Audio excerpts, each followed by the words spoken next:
9月30號，加拿大星島焦點新聞。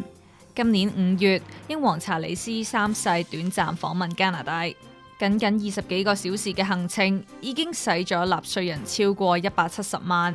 今次係佢登基之後首次以加拿大國王嘅身份訪問加拿大。加拿大國防部公布詳細嘅開支數據，顯示當中花費最多嘅係皇家空軍禮儀飛行表演，耗資近87萬。另外，亦都有超過33萬係用於交通安排，包括新型空中巴士 CC330專機往返。除咗國防部，負責統籌活動嘅文化遺產部，亦都支出咗差唔多43.5萬，涉及排練、住宿、交通、接待同相關佈置嘅費用。皇家騎警等部門嘅最終開支就尚未公布，意味今次查理斯訪加嘅總費用其實更加高。加拿大過往多次嘅皇室訪問亦都引起開支嘅爭議。